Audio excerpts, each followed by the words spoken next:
Alrighty, just want to welcome everybody here to my musings and stats. Just a quick overview on what I'm going to be going over with you folks today. Going to start with some league-wide stats that will include fighting majors and where players rank in terms of where they are in the numbers of fighting majors on the year, as well as penalty shots. Those are the things that I find interesting. Obviously, penalty shots, you don't really see a lot of those.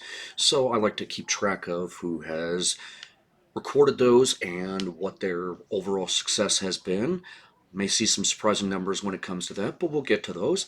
And then after that, we're going to go over to our league-wide standings, where everybody is, what happened last week, and then where everybody stands in terms of magic numbers and teams that have clinched. Obviously, excuse me. In the Central Division, we have Toledo and Cincinnati that have already clinched playoff spots. And then in the Mountain Division, that division has already been clinched by Idaho. The Steelheads obviously have run away with that division. Still very competitive in the Mountain Division, but they have already clinched the Mountain Division. But we'll go over all of that in detail as we get there. Then a few other things that we're going to cover here. We're going to then transfer over to a fuel-centric side of things, where we talk about their results from last week, what happened, as well as their schedule for the upcoming week, and just kind of the all-time numbers in terms of their record at home and away, and in terms of this season, what their goals for and against are against the teams that they have on their upcoming schedule.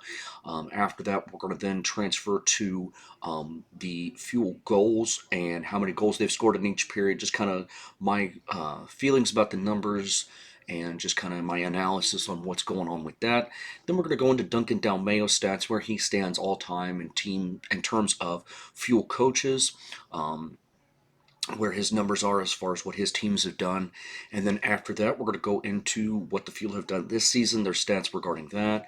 And then we're going to go into skater stats, what everybody did last week and where they are all time. And then, of course, the goalie stats, and we'll, of course, cover any transactions at that point as well.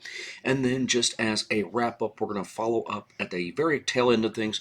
We're just going to give a quick overview as how I feel about what happened last week, and then just a preview of the Fuel's upcoming schedule for this week. So with that being said, let's go ahead and get started. So leading off, I'm a couple of days behind here. The last time I recorded any stats was on the 9th of March, so we'll go back to the 10th of March and go back to any fights that may have happened from that day moving forward. Start with the Reading and Newfoundland game. There was nothing there in terms of fighting majors. Pardon me. And then Toledo and Kalamazoo. There were only two penalties in that game, both against Toledo. And then we had Atlanta at Orlando. No fighting majors in that game. And then it was Savannah at Greenville. Nothing in that game in terms of fights. And then we had Adirondack at Wooster. No fights in that game. And then we had Norfolk visiting Maine. And we did have a fight in that game.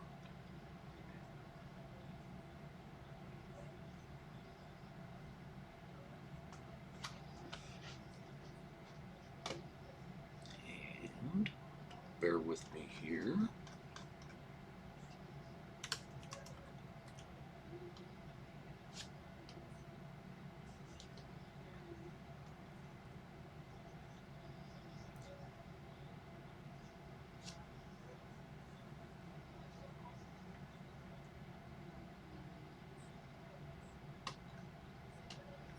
Okay. Just bear with me, folks, as I get a few things pulled up here.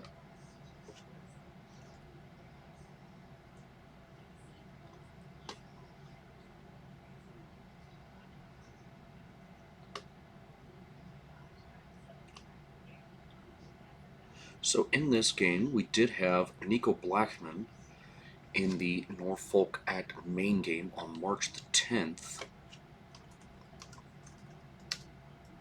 That did receive a fighting major. And if you haven't seen the video of that one, you should go check it out because it's rough. I'm not quite sure what precipitated it, but Blackman did receive a fighting major 4, 5, 6, 7, 8, 9. So because it was his 10th fighting major, he was suspended for that. And so again, at that 10th fighting major, you do get that first suspension, or the 1 game suspension, and then after that there are other suspensions based on how many fighting majors you have. I'm going to see if I can pull that up here for you folks.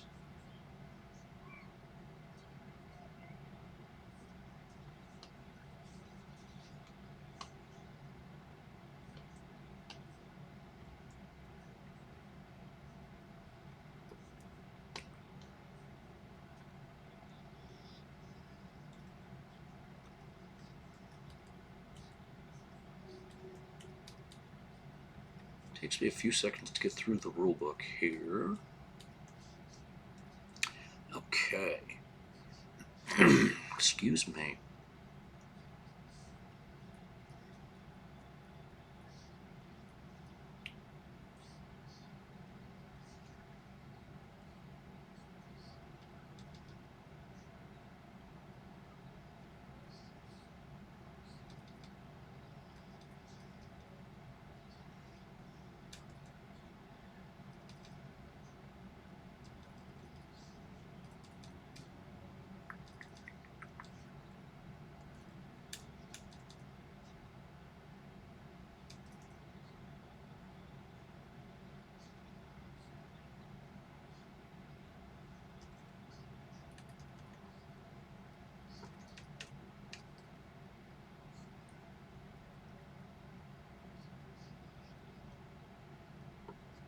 Let's see if we can't find it here.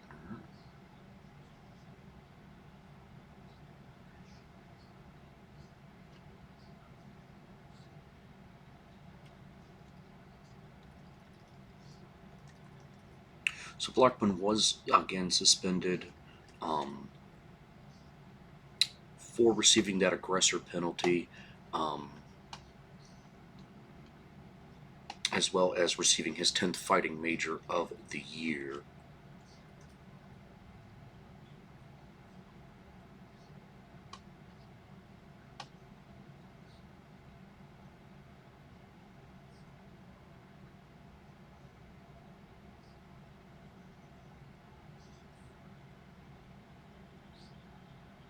And I'm pulling up from the ECHL stats Twitter here.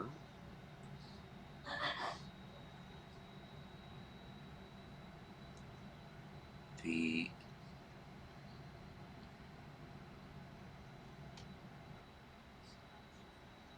numbers regarding suspensions.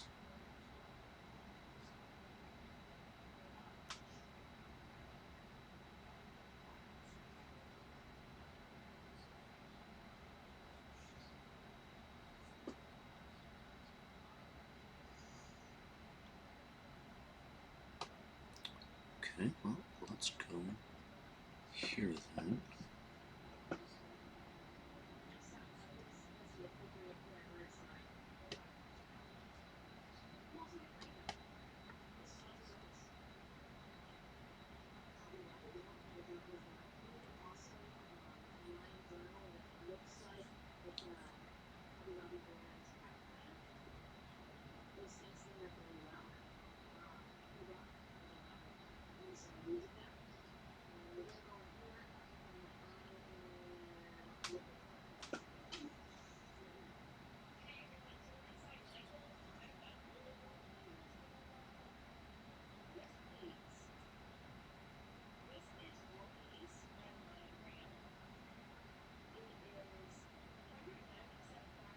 Hmm.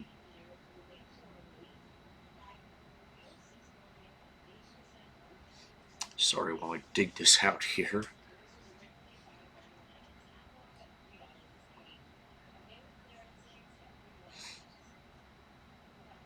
Here we are. So 10 fighting majors, Each subsequent fight is one game, and then at 14 fights, so it's 14 fights, that it becomes a 2-game suspension.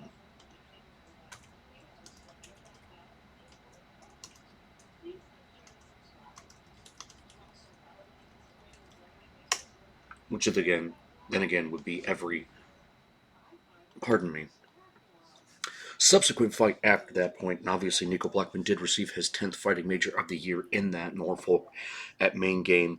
But again, just because of the nature of that penalty, it said in the tweet from the ECHL that he was suspended an additional 4 games. He will be eligible to return for Norfolk after their game at Trois-Rivières on March 22nd. So obviously they came down hard in that one, which again, if you haven't seen the video, you should go watch it because he definitely deserved that suspension. South Carolina at Florida, we did have one right off the bat there in that game as well. So from South Carolina, we had Chase Stewart.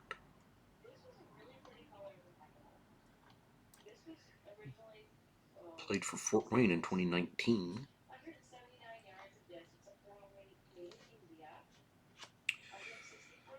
And give me just one second. And Chase Stewart got into another fight there.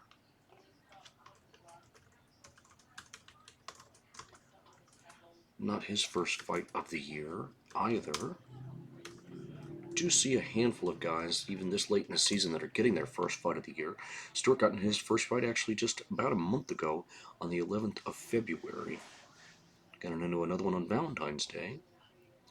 Then 3 on the 18th of February. This is Stewart's 4th fighting major of the year. And then he got into it with Kyle Neuber of the Florida Everblades.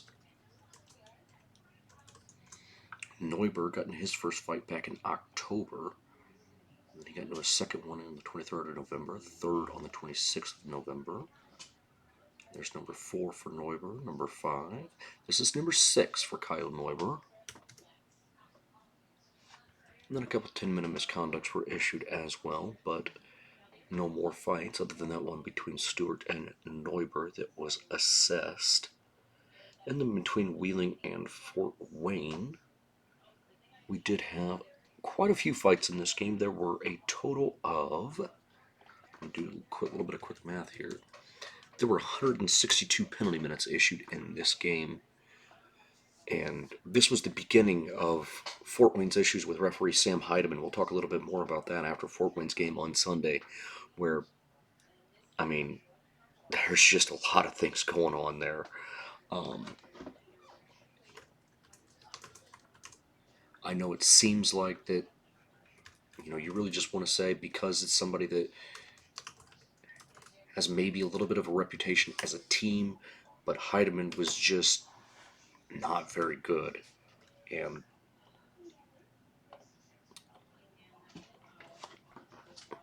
it kind of boiled over on Friday night. Ryan De Silva from Wheeling got a fighting major along with Drew Maggio of Fort Wayne.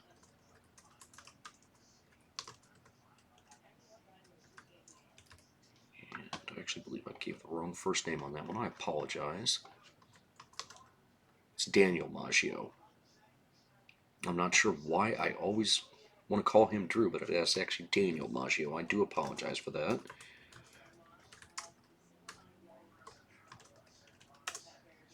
For Maggio, he got into his first fight with Adirondack earlier this year. And then his first with Fort Wayne on the 14th of January, his second fighting major of the year. There's number 3. This will be his 4th fighting major of the year. And then later on in that game, we had another one between Tyler Drevich of Wheeling.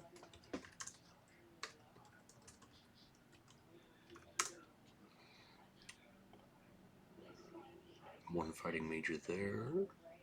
There's number 2. This is his 3rd fighting major of the year. And then he got into a fight, let's see where it was, with Bowden's. Matthew Bowden's from Fort Wayne.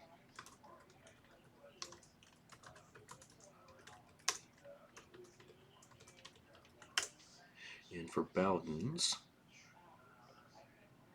it's 2. That's his 3rd fighting major of the year. And then we had the goalie fight with Brad Barone of Wheeling getting into the fight with Ryan Fanti of Fort Wayne. Always entertaining as a fan to see a goalie fight.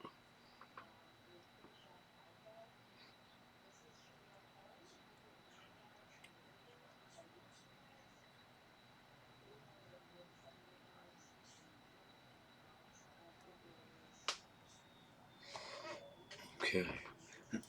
Pardon me. And then Indy at Iowa. And there was a fighting major with Chase Lang for the Fuel getting into a fight. 1, 2, 3, 4. That's Chase Lang's 5th fighting major of the year. And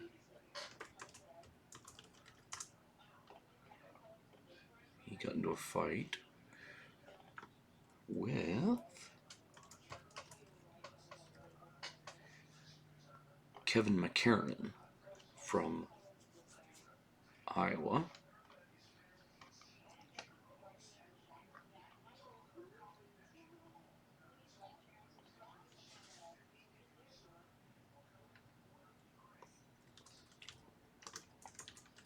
It was McCarron's 1st fight of the year. And that was the only one in that game. And then we had Cincinnati at Tulsa. No fights in that game. And then we had Wichita at Rapid City. No fights in that game.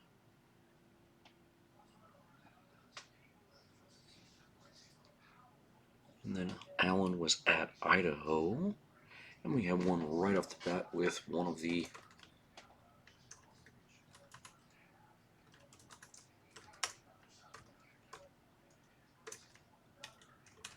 most prolific fighters in the league, Mikhail Robidoux. 3, 4. This would be just his 5th fighting major that counts. Robidoux, however, with quite a few penalties on the year. And he actually got into a fight with Jordan Kawaguchi from Idaho. Kawaguchi with his 1st fighting major of the year. Again, still a little bit surprising to see guys getting their first fighting majors of the year. Especially when you see a guy like Kawaguchi.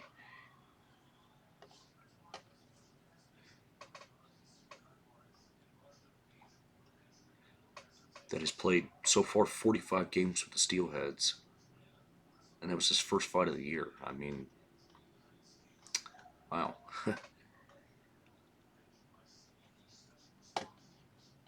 From Abbotsford, British Columbia.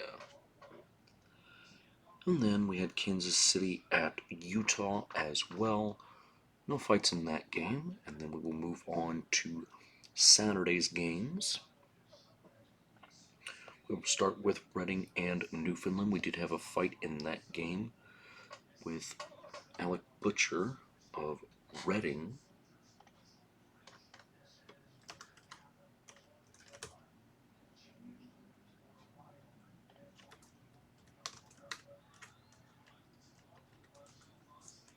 getting into a fight, not his 1st of the year.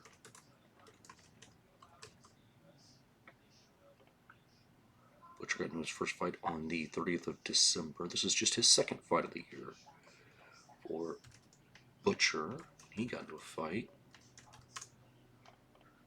And this is obviously his 1st fight of the year. His opponent was Brennan Kapchak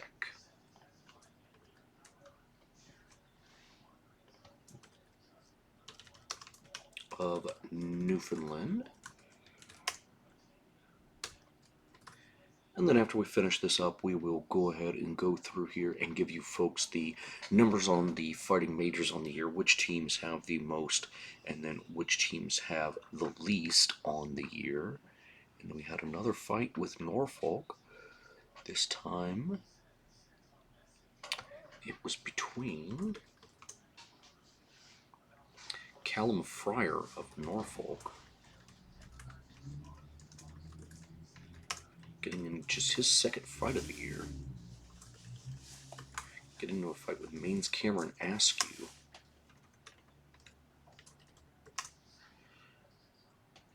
Askew with just his second fight of the year. And that was the only fight in that game. And then we had 12 Vivia at Adirondack. Had one in that game as well.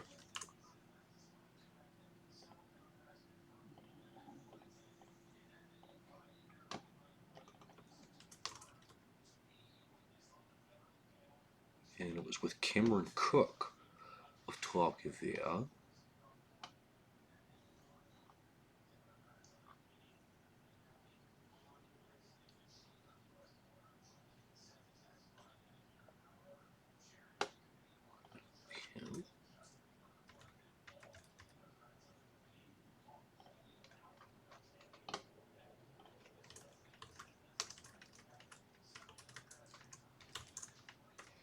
Getting into his first fight of the season with someone that was getting into his first fight of the season from Adirondack. It's going to be Matt Jennings from Adirondack. Just his second professional game, actually.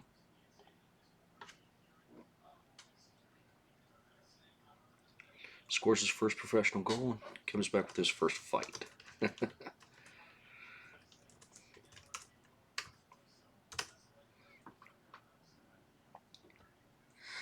And then after that game, we're going to move on to South Carolina and Florida. The Everblades came on top of this one, 3-1. No fighting majors in that game. And then we had Toledo at Indy. The Walleye finished on top of this one, 2-1. No fighting majors. We did have a boarding major called on Chris Cameron in that game. And then Savannah beat Jacksonville 1-0 in a shootout. And then we have Fort Wayne at Wheeling. And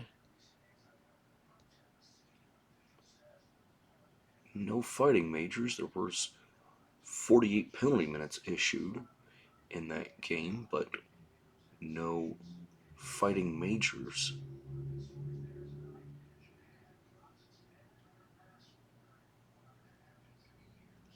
And then Kalamazoo made the trip out to Coralville, where they lost to the Heartlanders 5-3.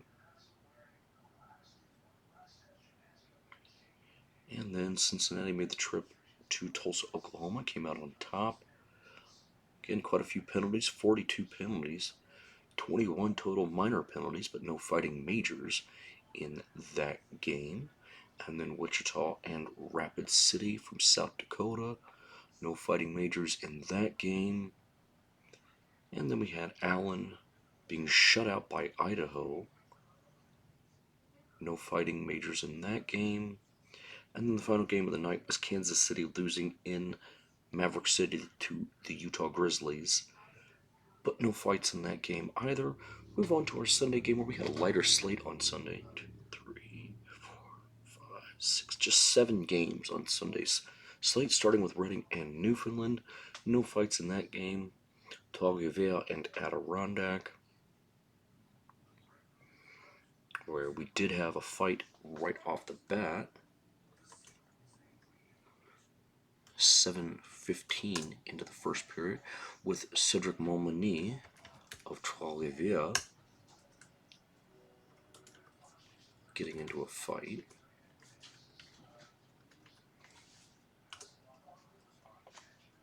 Pardon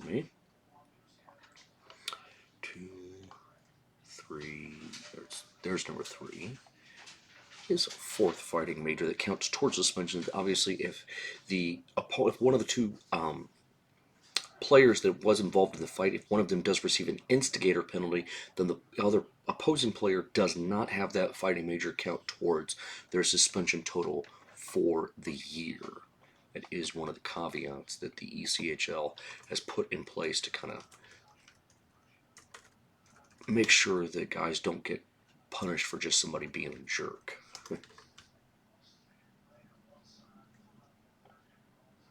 Believe it was. Gonna take a quick look here. Find out just exactly who this is for Adirondack that was on the other end of this.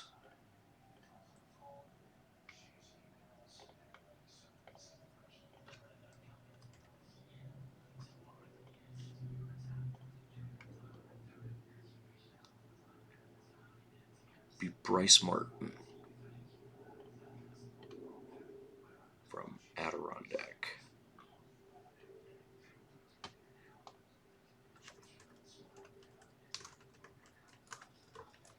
This is his first fight of the year. Momini also received a 10-minute misconduct after starting that fight with him.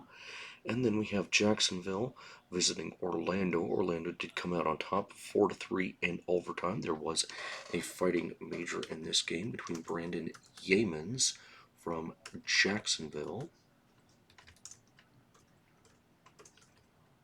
Not his first fight of the year. Yeamans started with Cincinnati, where he got his first fighting major of the year.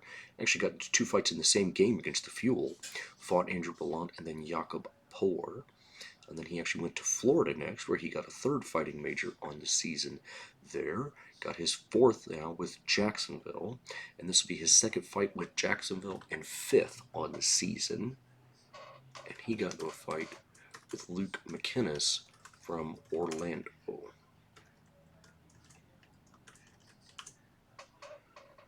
And McInnes, this would be just his first fight that counts towards his potential suspension. So his fighting total on the season. And then Greenville visited Savannah with the Ghost Pirates coming out on top 5-4 in overtime. And we did have another fight in this one with Justin Knockbauer from Greenville receiving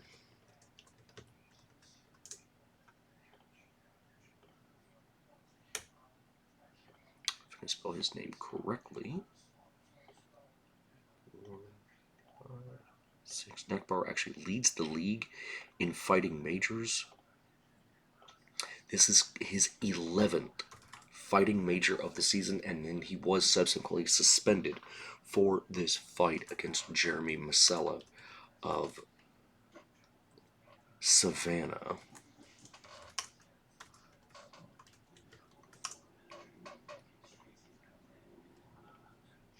Masella was actually traded from Kalamazoo to the Ghost Pirates.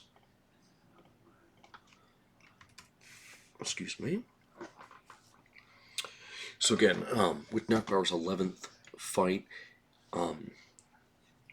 he has up to 14. If he does accrue 14, he will then receive a 2-game suspension for every subsequent fight after that. And then Maine at Worcester, no fights in that game. And then Indy at Fort Wayne, a lot of penalties issued, most of them against the home team. Again, a total of 88 penalty minutes issued to the Comets in this game. A lot of those, I'm not sure, were very much deserved. Again, they've had issues with Sam Heidemann before, and it showed. I think some of them were, but there were a lot of those that were just completely excessive by Heidemann, and I think that it was demonstrated by the fact that Fort Wayne's head coach Ben Boudreau made the comments that he did and then was not suspended by the league.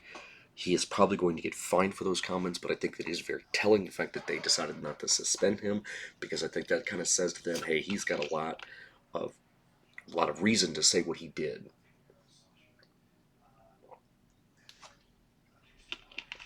And having been at the game, I think there were a lot of, not necessarily missed calls, but there was a lot of, it seemed like he was looking for things to call.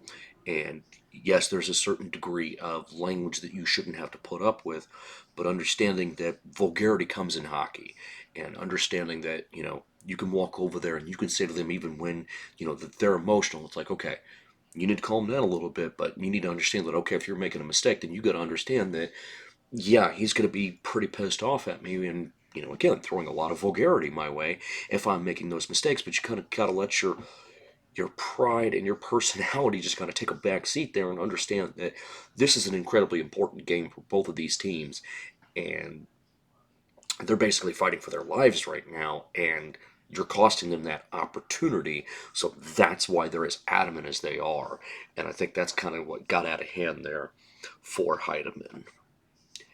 And then that final game of the day, Kansas City visiting Utah. No fighting majors on the day there. So through today, March 13th, no games on the ECHL schedule for today. We shall now go over the number of fighting majors on the year, give you a quick rundown from top to bottom on the league. Most fighting majors on the year is the Orlando Solar Bears. They have 36, and then Greenville in second with 32. Pardon me. Tied for third, we have Florida and Fort Wayne with 30. And then in fifth, tied for fifth, we have Atlanta and Iowa with 29. In seventh, we have Wichita and Savannah with 27. Tied for ninth, we have South Carolina, Reading, and Trois-Rivières with 26. And then in 12th, we have Utah and Allen with 24. And then tied for 14th, we have Wheeling with 23, and then in 15th we have Cincinnati, Kansas City, and Indy all with 22, and then in 18th we have Kalamazoo, Rapid City, and Jacksonville, and then tied for 21st, or in 21st we have Idaho, and then in 22nd we have Toledo, in 23rd we have Maine, Newfoundland, and Adirondack, and then in 26th is Tulsa, and then in 27th is Norfolk, and then in fewest fights in the league now are the Worcester Railers, which is 13 fighting majors on the year. Entire league, across the league, there have been 649 fighting majors on the season so far, up through today on the 13th of March. And then also, as I mentioned, we will be going over penalty shots. The most recent penalty shot was by Toledo's Kirill Tuteyev. Excuse me for completely butchering that. The last one that was successful was Cody Sylvester for Atlanta. But again, there have only been one, two, three, four, only 5 successful penalty shots so far this year of the 22 that have been taken. So only 5 successful penalty shots of the 22 that have been taken. Only 1, 2, 3, 4, I believe 5 different teams have had multiple penalty shots this year. No team has been successful on more than one.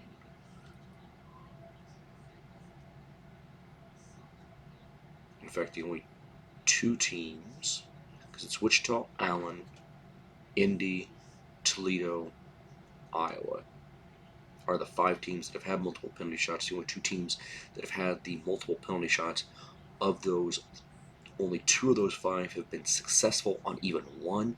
That was Wichita's Mark Lewinsky, and then Indy's Chad Yetman have been successful multiple times so far this year. So again, the next thing we will move on to is we shall move on to the Fuels schedule for last week and what they did in terms of scoring. The Fuel started the week on Friday in Coralville against the Iowa Heartlanders.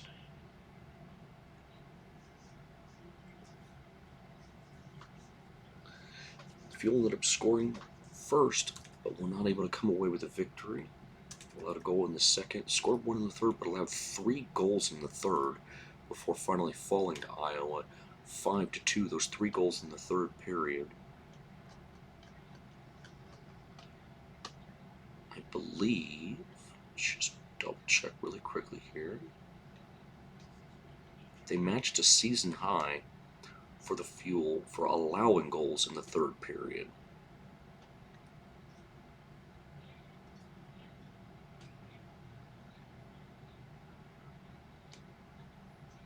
Yep, so 3 goals allowed in the third. That matched a season high for the most goals they've allowed in the third period all year. So the Fuel lose at Iowa. Their record falls to 4-2 in Iowa this year. The 2 goals scored is the second fewest they've scored all season against Iowa. Pardon me. Dropped from 3.56 a game to 3.4 a game against the Heartlanders on the road, from 3.4 goals a game down to 3.17. They allow 5 goals to the Heartlanders. Iowa's goals per game against the Fuel goes from 2.22 up to 2.5, and at home against the Fuel from 2.20 up to 2.67.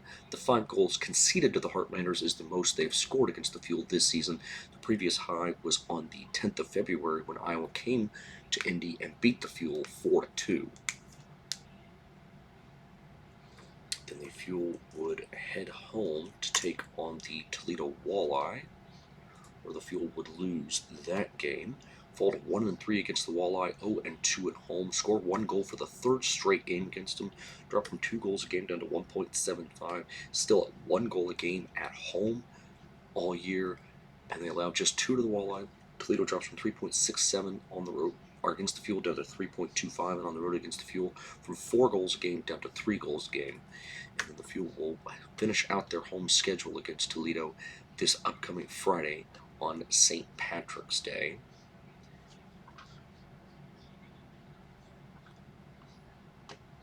And we'll go ahead and give you the all-time stats. And we'll wait and finish that up because the Fuel then visited Fort Wayne. So we'll give you the breakdown of what happened on Saturday. Fuel conceded a first period goal, scored in the second, but then allowed 1 in the third, eventually falling 2-1. And then on Sunday the 12th, Fuel scored 2 in the first, took a 2-0 lead. Both teams scored in the second, and then the Fuel outscored Fort Wayne 2-0 in the third to finish on top 6-2. Fuel improved to 6-2 against the Comets, improved to 4-1 on the road against them. They are guaranteed to finish with a winning record on the road against Fort Wayne this year. The 6 goals scored is the third time this year they have scored 6 or more against Fort Wayne. Go from 4.71 against Fort Wayne up to 4.88 on the road. Go from 4.5 a game up to 4.8. They allow 4 goals, or excuse me, just 2 goals. Fort Wayne drops from 4.29 down to 4 a game. At home against the Fuel from 3.75 down to 3.4. This season, the Fuel will have a winning record in Fort Wayne for the second straight season. It's actually the third straight season. Third straight season, the Fuel will finish with a winning record in Fort Wayne. Last time they had a losing record was in 1920 when they went 1-3 in Fort Wayne all time.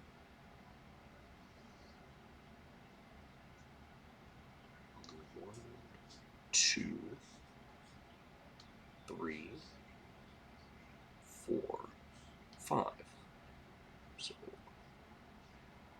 1 losing, 2 losing, 3 losing, 4, 1-4, 1-5, 2-5, 3-5. They're now 4-5. 4 winning, losing records. 4 winning records, 5 losing records, all time in Fort Wayne. The Fuel play 1 more game in Fort Wayne. The final weekend of the year, they will finish there on Saturday, April 15th. And then next up for the Fuel, they will come back home to take on the Toledo Walleye. As I mentioned, so far at home this year, the Fuel are guaranteed to have a losing record at home against Toledo. They are 0-2 this year against Toledo. We'll go over some all-time records here.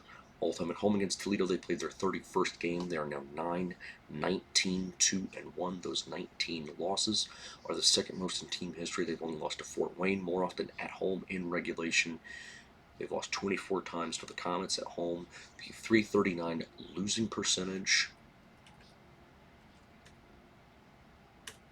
is the 7th worst losing percentage at home to any one team.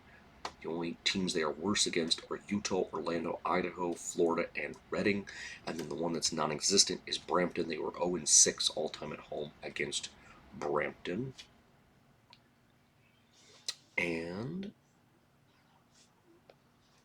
then on the road, Fuel played game number 44 in Fort Wayne. That's their most road games all time against any one opponent.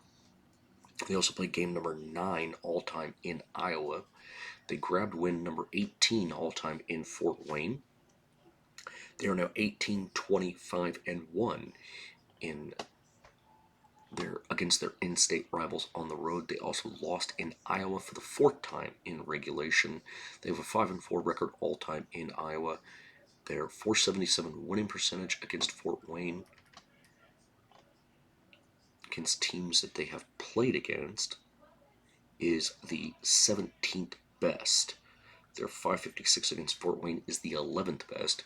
3 teams that they have never lost on the road against: Ottawa, Maine, and Worcester. Of course, all of those teams they've only played maximum of 2 times. The 2 times being at Ottawa, and then playing 1 time in Portland against Maine, and then 1 time in Massachusetts against the Worcester Railers. The other team that they have the best winning record on the road all time against, that they've played multiple times on the road, is Tulsa. They are 7-2 all time in Tulsa. Within the division right now, Iowa is their best road record, 5-4 all time in Iowa. And then all time, played game number 95 against Fort Wayne, game number 57 against Toledo, and game number 18 against Iowa. Grabbed win number 37 all-time against Fort Wayne. That's their second most victories against any one team. The only other team that they've beaten more often is Cincinnati with 42. They only lost in regulation to the Walleye for the 36th time. That's their third most losses against any one opponent in regulation. The only 2 teams that have beaten the field more often in regulation are Fort Wayne and Cincinnati. And they lose game number 6 all-time to the Heartlanders. That is the 12th most losses against any one opponent in team history, tied with the Orlando Solar Bears. Their winning percentage against Fort Wayne improves to .463, which is now the 20th best in team history. Iowa falls down to the 9th best winning percentage. And as far as the lowest winning percentage, Toledo is now the 6th or the 8th worst, team that the Fuel have a record against. The 7 teams that they are worse against, again, one of them non-existent anymore, but it is Adirondack and Idaho. They're 0-1 all-time against those teams. They were 0-7-1 all-time against Brampton. The other teams that still exist that the Fuel have worse winning percentages against are the Florida Everblades at .214, the Reading Royals at .233, the Utah Grizzlies at .286, and then the Allen Americans at .313. This week coming up, the Fuel will play 2 home games against both Toledo and then Fort Wayne.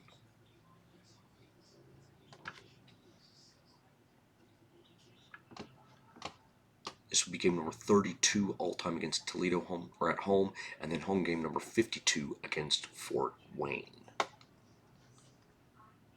That is where we stand on that. So we will go right back here to the Fuel's goals on the year and take a look at their standings for the season as far as goals are scored. And then right after that, we're going to head right into our league overview. The Fuel have scored 208 goals and allowed 174.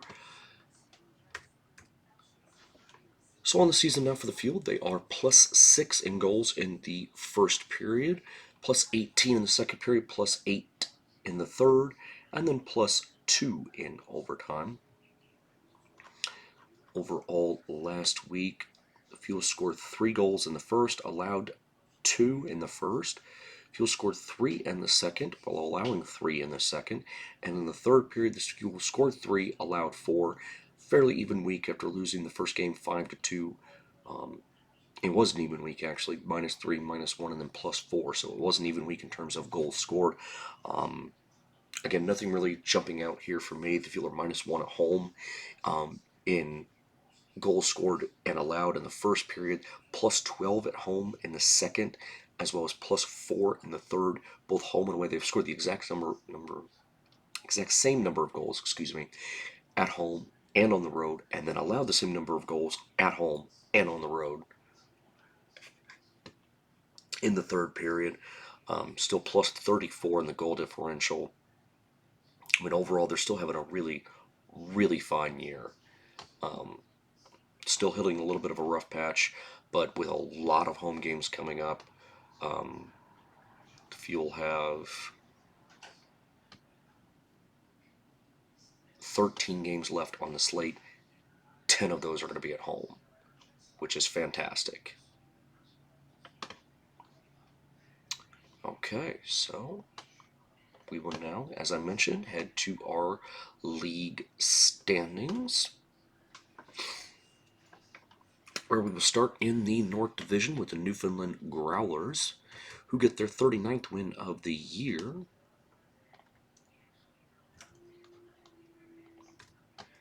Growlers then have eliminated the Talkavale Lions from being able to win the division, drop Adirondacks elimination number 9 and 5, Worcester down to 6, Reading down to 13, and Maine down to 14. Growlers also lose in regulation for the 17th time, and lose in overtime for just the second time all year. 221 goals scored with 175 goals against for the Growlers. We will get into tiebreakers and stuff as well, just a skosh. That is something that has changed in the recent years for the ECHL. When I became a fan of the Fuel back in 2015, when I first bought my first ticket package for the team, I did see them in that inaugural season, but I didn't really dig into becoming a fan until the second season in 2015. The ECHL had some really convoluted tiebreakers. Back in those days, the first tiebreaker actually was your goal differential, or your goals scored, and that was your goal differential. And then it was way down the list. I think it was about the fourth or the fifth tiebreaker. Is what it used to be was your number of regulation victories. It has actually changed, which is it's very good, because now it has become your number of regulation wins is your first tiebreaker, and then your regulation plus overtime wins, or row as they call it in the NHL, which is, again, it reflects a lot better what they actually do in the upper league. So that is what makes a lot more sense. And then it's your goal differential. And then the fourth tiebreaker is points head to head. And then winning percentage. And then your conference winning percentage. And then your goals for, goals against. And then a coin toss is your ninth tiebreaker.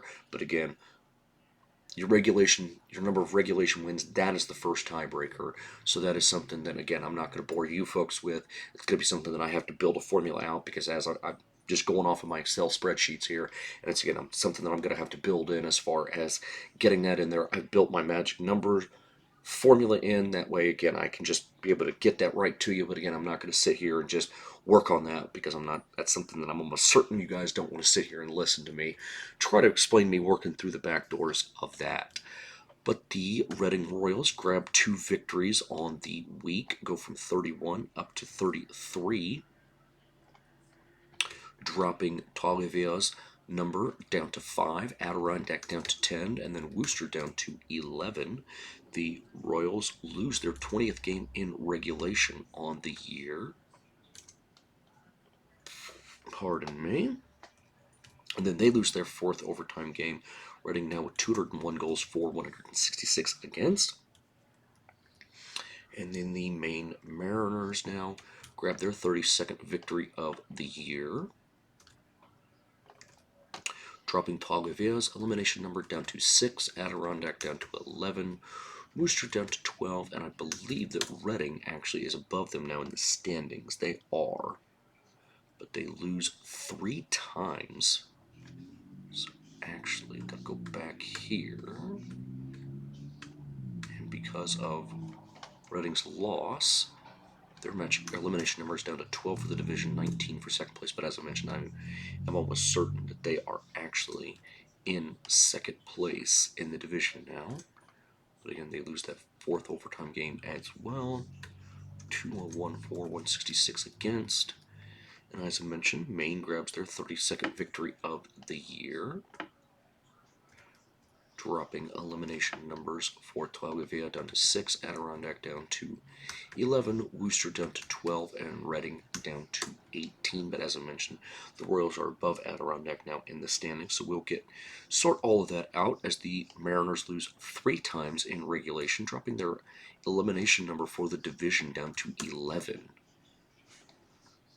They are 2-1 past regulation in terms of losses with 202 goals for, 160 against.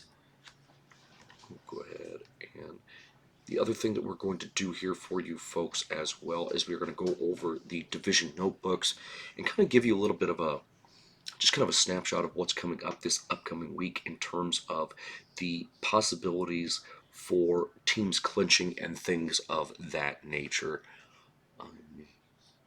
The Worcester Railers grabbed 2 wins on the week. They're up to 30 now on the year. They eliminate Norfolk, who has now been eliminated from the playoffs entirely. However, their elimination number down to 8. Adirondack down to 13. That, of course, is for the playoffs, since the Railers are in 4th currently. 26 regulation losses for Worcester, along with 3 overtime losses. They have not lost in a shootout so far this year. 191 goals for and 195 against. For the Adirondack Thunder, they grabbed 2 victories, bringing them up to 23 on the year and dropping Norfolk's number down to 5 for 5th place. Tuagavea down to 13. And then the Thunder also lose twice in regulation, dropping Adirondack's elimination number for the division down to 3.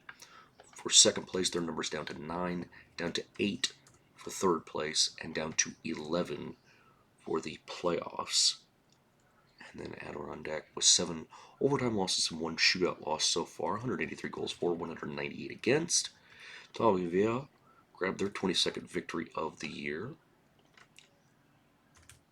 dropping Norfolk's elimination number to finish in dead last in the ECHL, or in the North Division at least, dropping that number down to 9. They also lost twice in regulation, bringing them up to 34 regulation losses on the year. That means their number drops down to 4 for second place, 3 for third place, 6 for the playoffs, and 11 for 5th place. Tuagavea also with 2 overtime losses so far in the year, 171 goals for and 224 against. The Norfolk Admirals grabbed 2 victories on the week. They're up to 15 on the year. Still the 39 regulation losses, 1 overtime loss and 3 shootout losses. The Admirals up to 159 goals for, 256 against. And again, we're going to go through all of our standings before we go back through, and the last thing I'm going to do here for you folks is we're going to double check all of my magic numbers and go over all of that for you. And as I mentioned, when we do that, we're going to go ahead and give you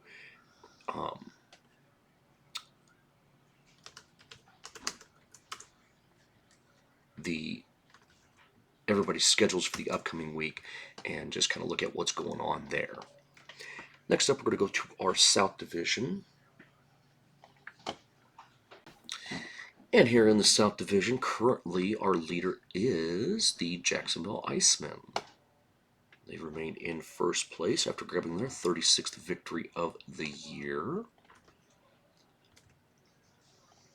And Jacksonville drops Savannah's elimination number down to 4, Atlanta down to 10, Orlando down to 9, Florida down to 16, Greenville and South Carolina both down to 16 as well. The South Division is incredibly competitive. The Icemen with 17 regulation losses on the year lose their 3rd game in overtime and then lose one in a shootout. So the 3 games for Jacksonville, they had a win, an overtime loss, and a shootout loss. Their first shootout loss of the year, 185 goals for, 157 against. And then South Carolina now gets their 33rd victory which decreases Savannah's elimination number down to 5, Atlanta down to 11, Orlando to 11, Florida down to 17, and Greenville down to 18. And then South Carolina loses twice in regulation, dropping their elimination number for the division down to 14, 33-19, and then South Carolina 4-1, 199 goals for, 163 against for the Stingrays. For the Greenville Swamp Rabbits, they grabbed their 32nd victory of the year, adding just 1 to that total, dropping Savannah's elimination number down to 5, Atlanta down to 11, Orlando down to 11, and then Florida down to 17. Greenville also loses twice in regulation, up to 18 regulation losses for the Swamp Rabbits, dropping their elimination number to 14 for the division and 16 for second place. 7, and they lose for the first time in a shootout all year. Greenville also 192 goals for, 177 against. And then the Florida Everblades grab 2 wins. They're up to 32 now. Drop Savannah's elimination number down to 5, Atlanta down to 11, and Orlando down to 10.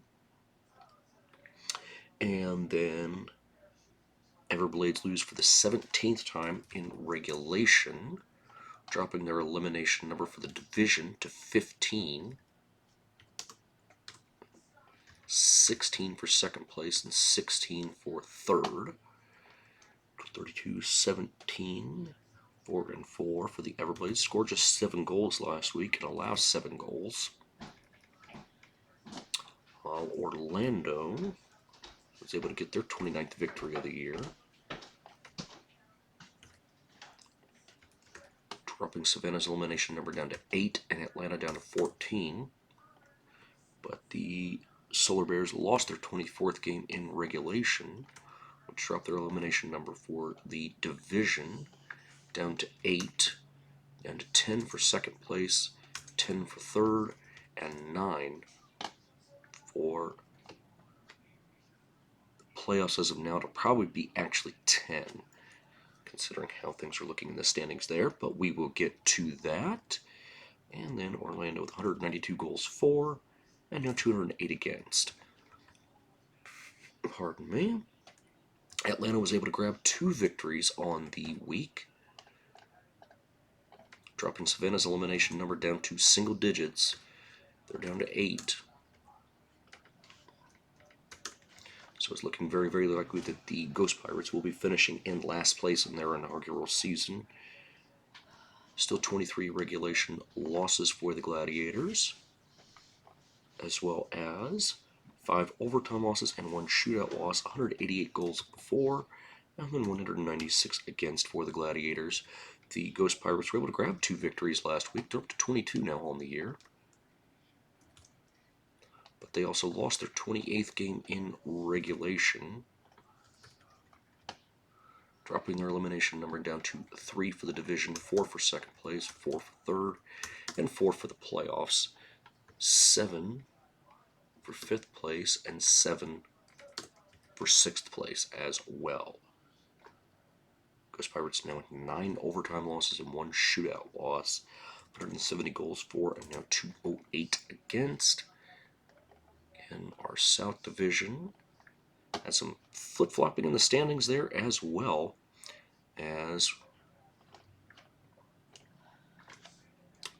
Florida moves up into second place.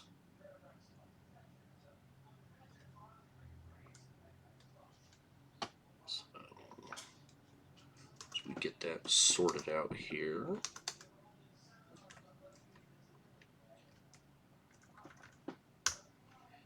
Atlanta and South Carolina and Greenville.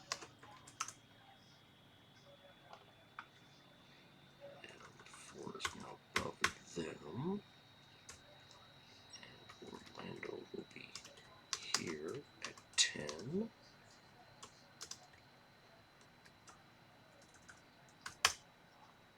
And Florida and Greenville are both above South Carolina now, so they will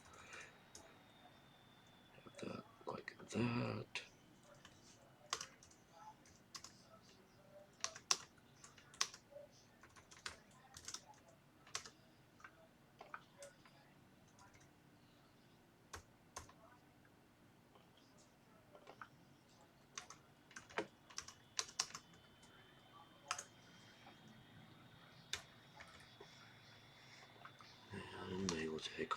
Orlando there. And there we go.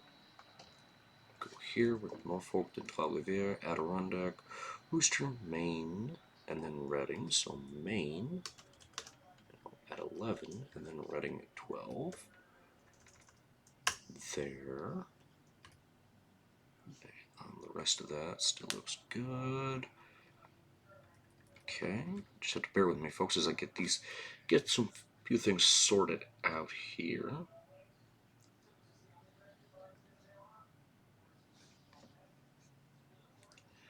In terms of just making sure I've got things in the right place, that way I can give you folks a clear picture of exactly what is happening.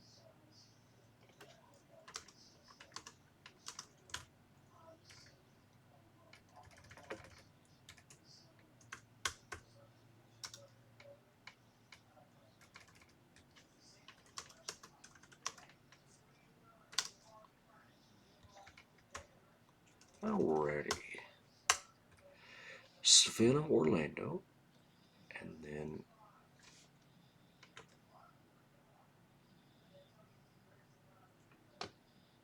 Orlando at 8, then Atlanta at 10.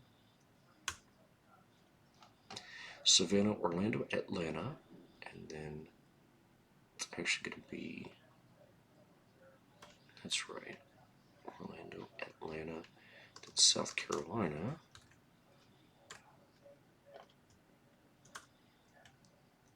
and then Greenville, and then Florida. There we go. Savannah, Orlando, Atlanta, South Carolina, Greenville, Savannah, Orlando, Atlanta, South Carolina, Savannah, Orlando, Atlanta, Savannah, Orlando. Perfect. South Division is now good to go. We will now move on to the Central Division,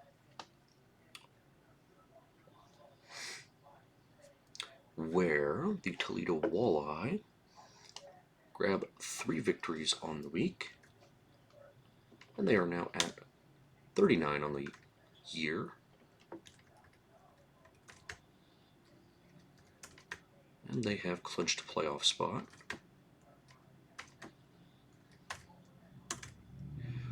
Pretty close to clinching the division, actually. The Walleye still with 15 regulation losses on the year as well, 4 overtime losses and 2 in a shootout. Scored 10 goals and allowed just 3 on the week. The Cincinnati Cyclones grab 3 more victories, bringing them up to 37 now.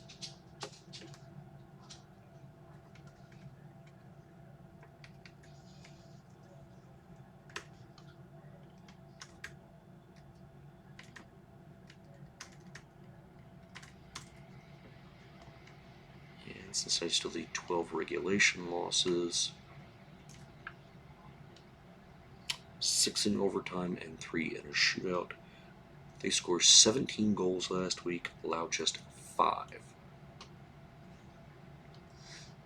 And then the Indy Fuel grabbed their 36th win of the year.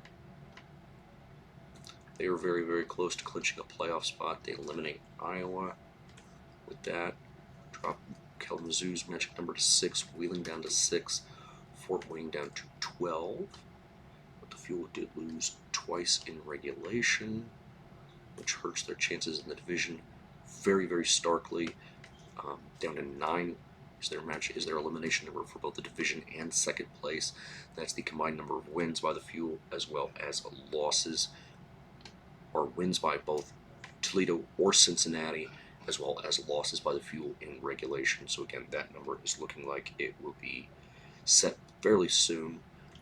2 regulation victories for Fort Wayne brings them up to 29 on the year, dropping Iowa's elimination number down to 5, Kalamazoo to 11, and Wheeling down to 11. And then the Comets lose for the 22nd time in regulation. Happened on Sunday against the Fuel, dropping their number down to 6 for the division, 6 for second place, and 11 for third. So 29, 22, 4, and 2. By the way, the Fuel scored, let's see, 9 goals and allowed 9 goals. Fort Wayne scored 14 and allowed 15. And then Wheeling was not able to get a single victory all week. They stay at 23 regulation victories. They lost 3 times in regulation. And with that, they are eliminated from the division, eliminated from second place, and their magic number is now 3 for the Fuel to eliminate the Nailers. 5-0 still, 175 for, 193 against.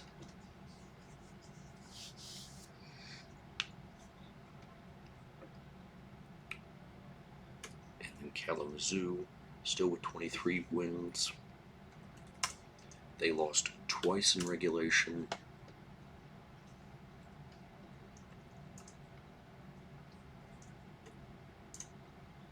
Dropping that magic number down to 4 for the Fuel, 9 for the playoffs for Kalamazoo, and 15 for second place.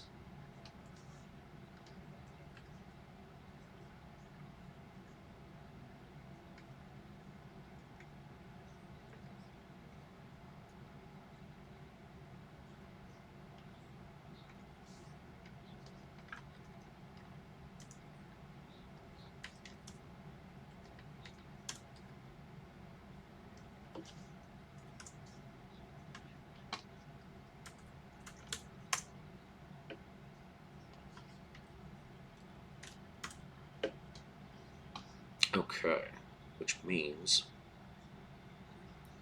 that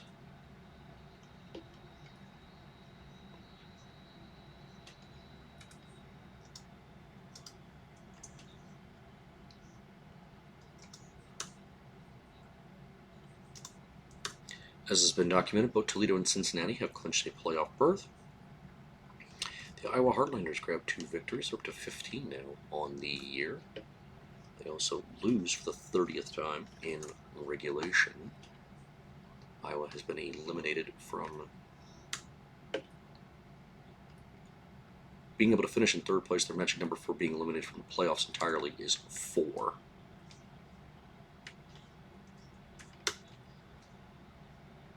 At least currently by my calculations. Again, we're going to recap that as well. And then finally we go down to the Mountain Division with the Idaho Steelheads. By the way, we need to get our goal numbers. Can't forget those for our Kalamazoo scored just 4 goals last week, allowed 9, while Iowa scored 10 goals and allowed 12. So for the Idaho Steelheads, they were able to grab 2 regulation victories.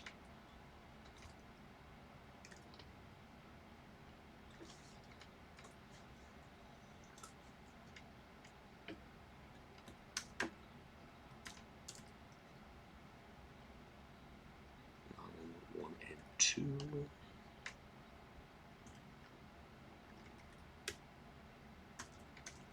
32 goals, 422 against. So now the race is on for the Steelheads for the, I believe it's the Brabham Cup, for them to clinch the points championship and get home ice throughout the playoffs. They are very close to being able to clinch that.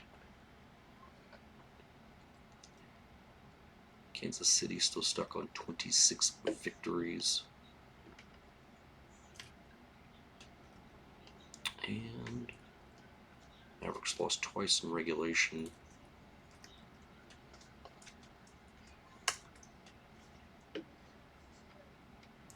Six lost for the second time in a shootout as well. 181 goals for, 191 against for the Mavericks. The Allen Americans still with 28 victories on the year.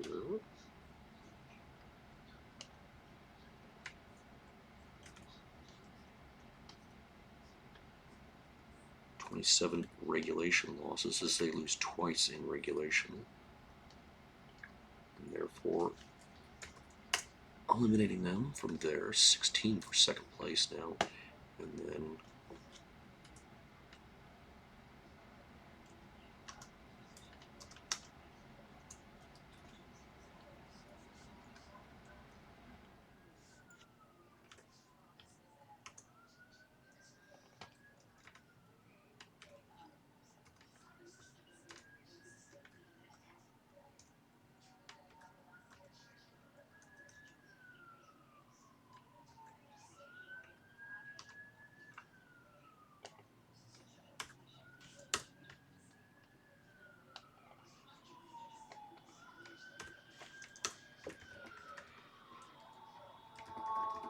Allen with 200 goals. They scored just 4 goals last week, allowing 11. Well, Wichita got their 27th victory of the year. Their only victory of the week, dropping Tulsa's elimination number down to 12, Rapid City down to 14, and Utah down to 16. Then the Thunder also lost twice in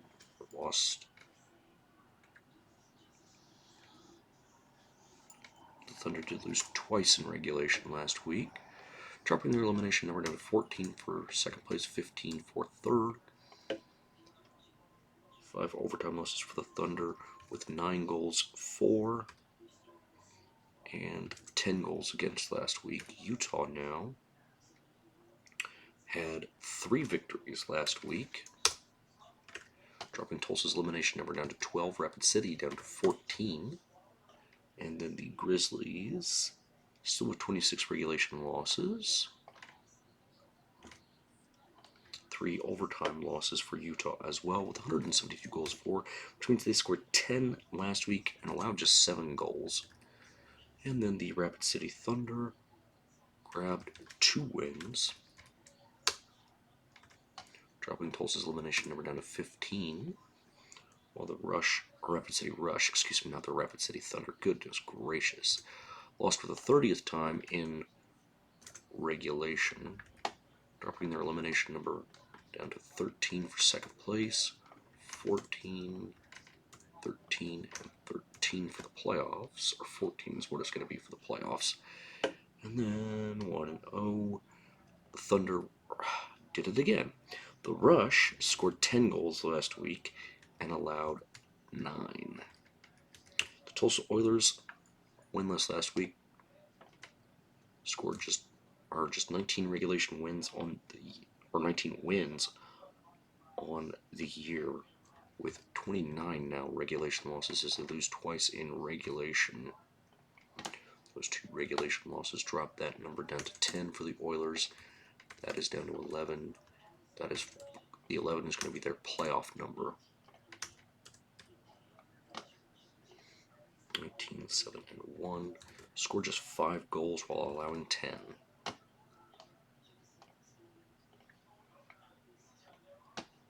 And to flip some things around here, since Idaho has clinched, we'll go ahead and get rid of that. But for everybody else, Kansas City remains in second place. Also, Rapid City, now Allen,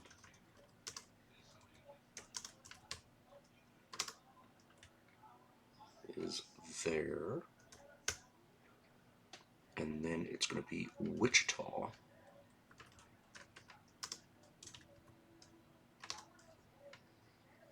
And then Utah. Or the Grizzlies, Rapid City. And then Allen. And then Wichita.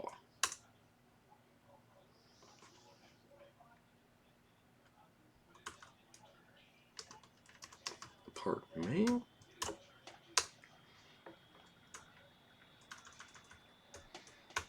Okay, so we will start the Central Division, since that's just how I have things set up on my end of things. And then after we're going to do this, we're going to take a short break, and then we'll be right back with you folks after we go over all of our magic numbers here for the Toledo Walleye to eliminate Fort Wayne. Currently, magic number is 6 for Fort Wayne, 9 for the Indy Fuel, and 14 for Cincinnati. That is all accurate.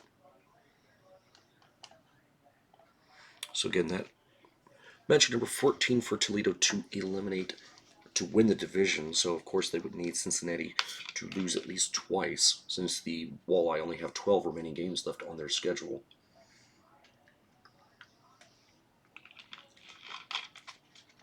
So it's really going to come down to one of the Ohio teams winning the Central Division in all likelihood this season.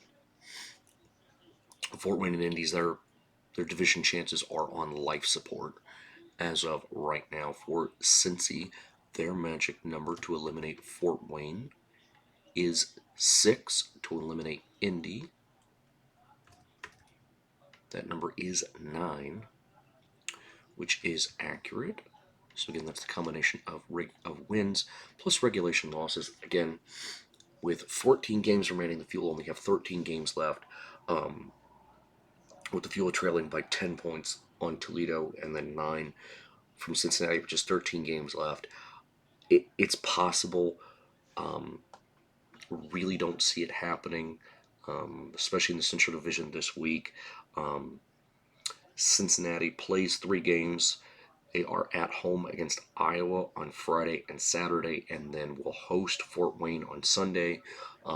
So obviously, Fort Wayne has a chance to get points directly back. Toledo will be at Indy on Friday and then at Kalamazoo on Saturday. So Toledo only has 2 games this week. Indy's obviously a tough place to play. Kalamazoo's never easy, but with the K-Wings being where they are in the standings, they do have 15 games left. But right now, 14 points back at the playoffs, but with 15 games left, I really don't see the K-Wings being able to make any noise there. For the Fuel, their magic number 4 to eliminate Kalamazoo, and then 3 to eliminate Wheeling. Those are both accurate. And then 11 to eliminate Fort Wayne and clinch that 3rd spot. But that magic number is just 4 for the Fuel. That's the combined number of wins as well as regulation losses for both Wheeling and Kalamazoo. But the Fuel only playing 2 games this week, at home against Fort Wayne, or at home against Toledo on Friday and Fort Wayne on Saturday. They would really need both Wheeling and Kalamazoo to lose, since both teams do play, both the 2 teams that are chasing the Fuel in Wheeling, Kalamazoo, since they do both play 3 games, there is the possibility of the Fuel clinching a playoff berth this weekend. Personally, I don't think it's going to happen. I'm not really going to hold my breath. I'm not trying to jinx anything there. The fact that Kalamazoo is hosting Fort Wayne on Friday, home against Toledo on Saturday, and then hosting Iowa on Sunday. They do have that 3-3. I mean, 3-3s are always very, very rough. So the fact, and then Wheeling, of course, is on the road with a Wednesday, Friday, and Saturday slate. They're in Virginia to take on the Norfolk Admirals. So, but Norfolk is hot right now. They're playing with a little bit of pride, a little bit more pride than you would normally see out of a team that is as far back in the standings as the Admirals are. But I'm still not holding my breath on those games. But that is where the Fuel sit in terms of being able to clinch a playoff berth for the Fort Wayne Comets. Their magic number is 4 to eliminate Iowa. So again, Fort Wayne with 3 games this weekend, as well as Iowa playing 3 games this weekend. They do have a chance to eliminate at least Iowa. And then their magic number 9 to eliminate Kalamazoo, and 8 to eliminate Wheeling. Those are all accurate numbers there. So again, Fort Wayne has a chance to even clinch. I mean, with 3 games, so the Maximum number that they could drop those magic numbers would be 6. So Fort Wayne cannot clinch this week, but it is possible if they get all of their results for next week, the Comets to clinch. Magic number for Wheeling to eliminate Iowa is 11. That is accurate for Kalamazoo. It is 15. And then for the K-Wings to eliminate the Heartlanders and make sure that Iowa finishes in last place, that magic number is 11. So that is where things sit for this week. Again, our first game in the Central Division will be on Wednesday night when Wheeling visits Norfolk. Everybody else, their first game will be on Friday. Pretty light schedule, all in all, for the Central Division. As I mentioned, there is most of the teams, Cincinnati, Fort Wayne, Iowa, Kalamazoo, and Wheeling, everybody except for both Toledo and Indy play 3 games this weekend. And then we will go to the North Division, where Newfoundland is currently leading the way. And their magic number to eliminate Adirondack and clinch a playoff spot. That magic number is 3, so they are very, very close to eliminating the Thunder. Adirondack and Newfoundland play 3 games this week, Wednesday, Friday, and Saturday. So it's very, very likely, very, very possible. Adirondack has done really well against Newfoundland so far this year, but it's still very likely that Newfoundland will be able to clinch a playoff berth this weekend. Magic number is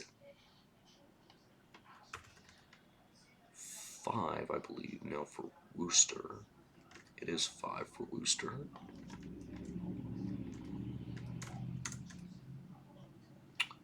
And then for Maine,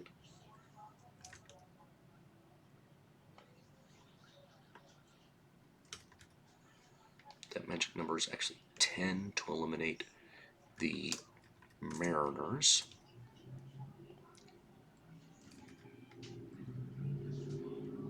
And then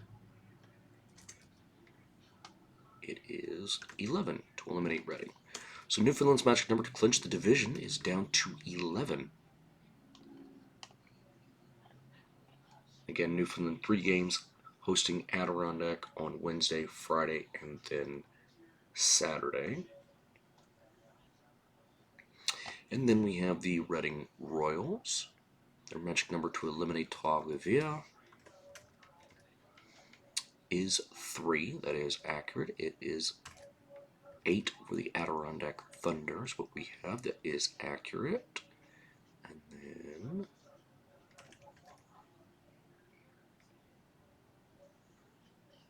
it is not 11, actually. It's going to be 10 to eliminate Worcester and clinch second place in the division.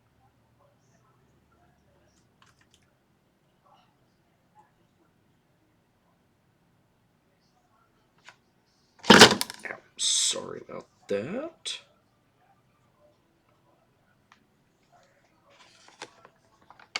Oh, goodness. Okay, next up we have... Magic number is 15 to eliminate Maine and clinch second place in the division. So, for Reading, their schedule, they will host Atlanta on Friday, Saturday, and Sunday. That is a different one. That's another good thing for the Fuel is that they played a lot of those out of conference teams early on in the season. They've only got one out of conference game left coming up. I believe it's actually next week against Greenville. That was something that I thought was great. Yeah, it's going to be on the 24th. They're going to host Greenville. Something that later on in the season that kind of concerns me as a fan, and probably concerns the coaches as well, is because while you have a lot more tape, you don't really have a lot of time to get to know these teams. Yeah, you're playing 3 games against them, but you don't really have a lot of margin for error in those games, and it's pretty rough to have to play a different team and to just sometimes there are some things that you're not quite ready for that as much tape as you can is not going to prepare you for, and to have to go into a building like Reading Santander Arena is a very difficult place to play, and for Atlanta to have to drive all the way up there and play the Royals is just a very tall task this late in the season, especially when Atlanta's fighting for a playoff spot in that South Division. Right now they're 5 points back of the playoffs, and then Reading, of course, in second place. Reading has been very good this year at home this season. The Royals are 17-9 at home, and then on the road, Atlanta is not very good. They're 12-14, 1-1. So pretty difficult task to do that again. As I mentioned, this late in the season, that's a very, very tall order. Now we move on to the Maine Mariners. Their magic number is 4. Excuse me. To eliminate Tualaga, that number is accurate. Number is 5. To eliminate Adirondack, or 9, excuse me, 9. Their number to eliminate the Adirondack Thunder and clinch a playoff spot. That number is accurate. And the number 12 to eliminate the Worcester Railers and clinch that third spot. That is accurate as well for Maine. The schedule for the Mariners this week: they will host Worcester on Friday and then visit Worcester on Saturday and then back home on Sunday. Not that far of a drive. I've actually been up there and driven from Portland down to Worcester, so not too far of a drive. A little bit of a headache to have to go, home on the road, back home. But with being that close to one another, it's still rough. But it's not. It's not like in the Central Division where you had Fort Wayne this past weekend that was home on Friday, at Wheeling on Saturday, and then back home on Sunday, where again that's a very rough drive for a team to have to do that, to have to play those 3 games and do it in that fashion. That's just a very, very difficult thing to do. So for the Worcester Railers, their magic number is 6 to eliminate Tualaga, and then 11 to eliminate the Adirondack Thunder and clinch a spot in the Kelly Cup playoffs. That is accurate for them. For Worcester, as I mentioned, those 3 games against Maine, away, home, and then away. So for the Thunder, their magic number to eliminate Norfolk and make sure they finish in last place, that number is 5. And then for them to finish in 6th place, or in 5th place, excuse me, their magic number is 11 to eliminate Tualaga. Of course, the Thunder are more worried about trying to qualify for the playoffs, but being 9 points back with 15 games left to play, I really don't think that one's going to happen. As I mentioned before, I think a lot of these divisions are very, very close to being set in terms of what the playoffs are. I think the 2 that are still really up in the air are the South and the Mountain. I think pretty much the North and the Central, they're almost guaranteed that the teams that are currently in the playoff positions are going to be the ones that you see skating in mid-April for a Kelly Cup. So Jacksonville, their magic number to eliminate Savannah, that number is just 2 to eliminate the Ghost Pirates from being able to win the division. The number for Orlando, that number is 6. That is not correct, because the number is actually 7 to eliminate Orlando. And for Atlanta,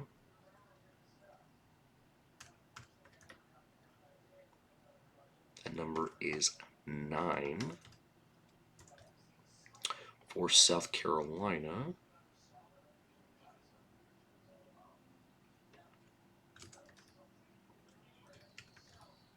that number is 13. And it is the same for Greenville. And then for Florida, it's going to be 14. So right now, Jacksonville still, as I mentioned, leading that South Division. For the Icemen, take a look at what they have coming up this week. They have South Carolina at home on Wednesday, and they will be playing 4 games this week. So they have a chance, because there's 4 games, they will not be able to clinch the division because clinch a playoff spot, excuse me. Actually, they will, because Atlanta does play 4 games. So I believe actually that because of that, they're going to be 1 game short, except for maybe because of tiebreakers. So do not quote me on that. Just because of tiebreakers, Jacksonville may be able to clinch a playoff spot this weekend. But again, they're matchup number 14 to clinch the division. And currently 9 tiebreakers notwithstanding to clinch a playoff spot. And again, the same can be said for both for all the other playoff numbers that I mentioned. Again, that is not including tiebreakers. I have not factored in regulation wins and then regulation plus overtime wins. So all those magic numbers are just points in the standings. That is not the tiebreakers withstanding. Again, I'm going to have to go back in, check back in next week, when again we're probably going to have a little bit clearer of a playoff picture, but I'll have my formulas built into my Excel sheet there, and we'll be able to get you a clearer picture for what's going on there. But with Florida, their magic number is 4 to eliminate Savannah, 5 or 9, excuse me, to eliminate Orlando, and 11 to eliminate Atlanta.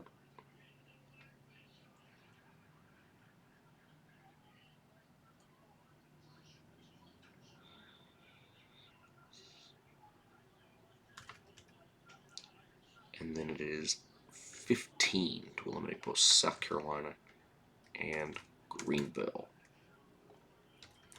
So the Everblades, tough task for them. They got to go all the way up to Canada, from all the way from Florida, all the way up to Quebec to take on the Trois-Rivières Lions. Wow.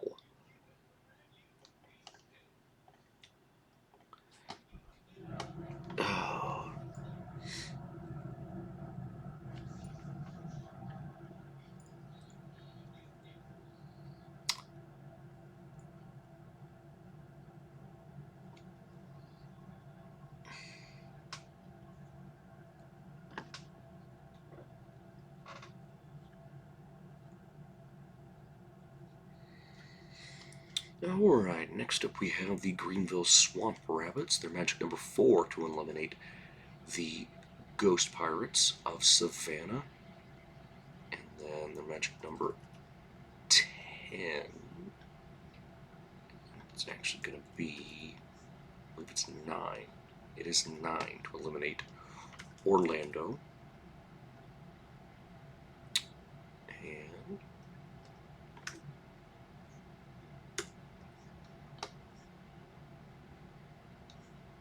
9 to eliminate Orlando. And then it is 11 to eliminate Atlanta. And then South Carolina. That magic number is going to be 15 to eliminate the Stingrays. And then for Greenville, their week will start with visiting Atlanta on Tuesday before hosting South Carolina on Friday, and then taking a trip down to Jacksonville on Saturday. So just 3 games for the Swamp Rabbits this week. So they do have the potential to eliminate Savannah. By the way, with Florida just playing those 2 games, Savannah with just 2 games as well. Florida has the potential to definitely eliminate Savannah as well as Greenville. And then with South Carolina playing 3 games, the potential does exist for the Ghost Pirates to be eliminated from playoff contention this week. South Carolina's magic number to eliminate Savannah, as we mentioned, that number is 4. For Orlando, that number currently sitting at 10. And then for Atlanta, that number is 11. for the Stingrays to clinch a spot in the Kelly Cup playoffs. Move on down to Atlanta, where their magic number is 7 to eliminate Savannah.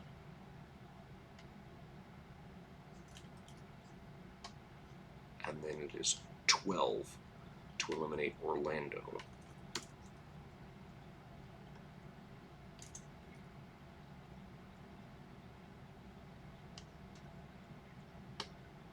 And then for Orlando, their magic number to not finish in last place, that number is going to be 7. So for Atlanta, we'll go ahead and recap that one for you as well. I'm just going to give you a recap of just about everything that we have here. Again, Atlanta, a busy week of 4 games, hosting Greenville on Tuesday before visiting Pennsylvania, playing the Reading Royals on Friday, Saturday, and Sunday. They will be able to eliminate Savannah. Will not be able to eliminate Orlando, with Orlando playing 3 games in Idaho this weekend. That's another really tough one. So really, really tough for the teams in the South Division. They've got some far trips ahead of them, with Atlanta going up to Reading, Orlando's on the road at Idaho, and then Florida's at Trois-Rivières. Goodness gracious. So, chance for a lot of movement around. Obviously, Florida ahead by quite a bit in the standings, a 6-point lead on Atlanta. But Atlanta, again, an incredibly tough task to go at Reading. But Florida does have the 2 games in Trois-Rivières. But Orlando right now having to go at Idaho, who's pretty much on just a fast track to win the Brabham Cup, to win the points title. That is a ridiculously tough task to have to play those 3 games in Boise. So Idaho has clinched the division entirely. So they have a 33-point cushion with 15 games left to play. 33 points. Goodness gracious. And again, they have a 9-point lead on Toledo, while Idaho has 15 games left to play, and the Walleye have just 12. So maximum for Toledo is at 24 points. That's 108. So the magic number is about 8 for Idaho to clinch the Brabham Cup. Again, tiebreakers notwithstanding. Magic numbers here for the Mountain Division: 10 for Kansas City to eliminate Tulsa. 13, I believe it is, for Rapid City. It is not actually. It's actually 12 to eliminate the Rapid City Rush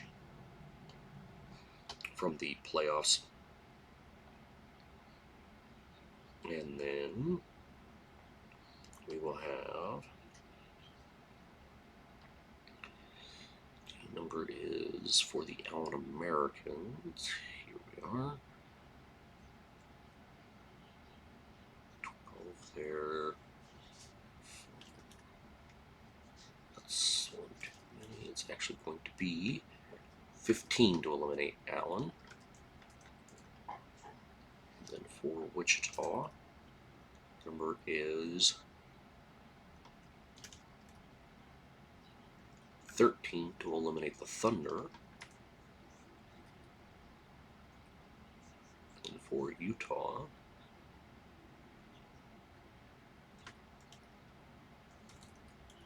number is 15. So for Kansas City, their magic number to clinch that 2nd spot in the division is 15. Obviously, with the Mountain Division being what it is, it's incredibly competitive. I mean, again, Idaho's 33 points clear of 1st place, but from 2nd place all the way down to 6th, that's Rapid City. There's just 7 points that separate those teams in the standings. Where those teams will play this week: Kansas City has 2 games. They have a home and home against Wichita, home on Friday, at Wichita on Saturday. So they play just 2 games. And then again, looking at elimination numbers, Tulsa with 3 games playing in South Dakota on Friday, Saturday, as well as Sunday. And then Utah comes up next. Their elimination number for Tulsa is 10. Rapid City 13. And then Allen, that number is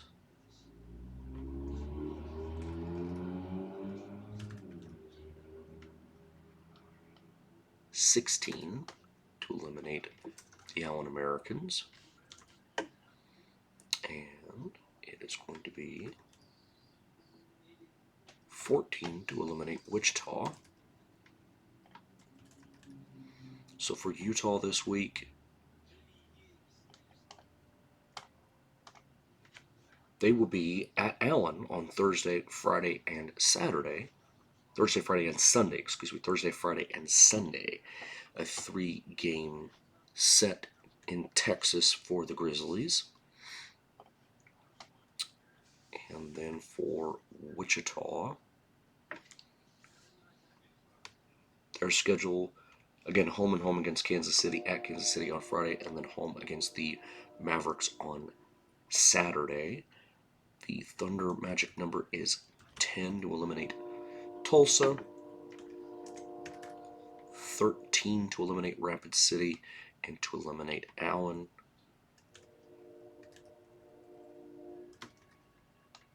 That number is 16.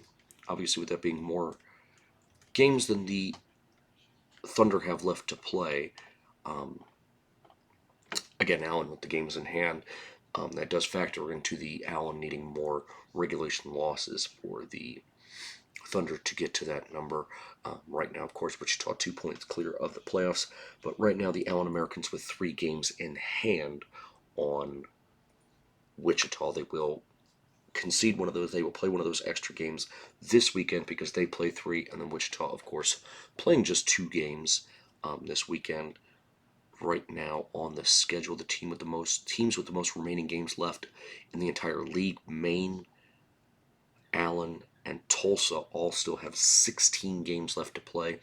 The fewest games remaining is Toledo, Orlando, and Savannah only have 12 games left to play coming into this week. So for the Allen Americans, their magic number 11 to eliminate Tulsa, 14 to eliminate the Rapid City Rush. Again, with the games in hand, they can catch up on Wichita as well as Utah. And again, Allen and Utah going head to head. That's going to be the matchup of the week for me. The fact that Allen is only 2 points back of the Grizzlies this weekend, 3 games, that's going to make for some must see hockey there. 13 games is Rapid City's magic number to eliminate Tulsa and make sure that the Oilers finish in last place in the Mountain Division, which again is no shame considering how difficult that division is. And again, going over just what I'm looking at here in terms of where people are in the standings. The fact that Fort Wayne is 13 points clear of Wheeling in terms of the playoffs. Again, I think the Central Division is pretty darn close to being set in terms of the playoffs. The North Division, the fact that Worcester is 9 points clear of Adirondack. Adirondack does have 2 games in hand on Worcester, but with 15 games left to play for the Thunder, they still have to pick up 9 points on Worcester in those last 15 games. I'm not quite sure that's going to happen. The South Division is the one that is the most interesting to me in terms of who's going to make the playoffs or not, along with the Mountain Division as the South and the Mountain. So the entire Western Conference is a lot more interesting to me in terms of what's going on in the playoffs, because with the South Division from top to bottom, there's only 22 points separating them. And if you take away Savannah, who is 11 points short of Orlando, from first place to 6th place, you only have 11 points separating those teams with from everywhere from 12 to 15 games left to play. The fact that Orlando only has 12 games left to play, that kind of gives me cause for concern there. The fact that South Carolina has 2 fewer games, or Atlanta has 2 fewer games than South Carolina does, and they're already 5 points back. That also concerns me for the Gladiators being able to make the playoffs. So that kind of has me penciling in those 4 teams that are currently Jacksonville, Florida, Greenville, and South Carolina for the South Division playoffs. The Mountain Division, I'm not ready to write anybody off just yet. Maybe Rapid City. The fact that they're 4 points back, and the fact that Allen has 16 games left to play, and they're only 2 points out of a playoff spot right now, and just how honestly how bad Wichita has been playing, it kind of has me feeling like the Thunder might fall out of things. And if Rapid City can jump up, they host Tulsa 3 times this week, but then they do have to come in to Fort Wayne next week. So those things kind of give me a little bit of it gives me hope for Rapid City this week, and the fact that Wichita plays Kansas City twice, who's currently second in the division. That's going to tell me a lot about what's going on right now. I know Kansas City and Wichita there's only 1 point separating those two teams, but it just really feels like in the very recent past that Wichita is definitely on a downward spiral. Kansas City, I never really know what I'm going to get if they can play a little bit more disciplined. I did see that Loren Ouellette did get suspended again. So if they can kind of stay disciplined, they have a little bit better of a chance. Otherwise, they kind of can shoot themselves in the foot.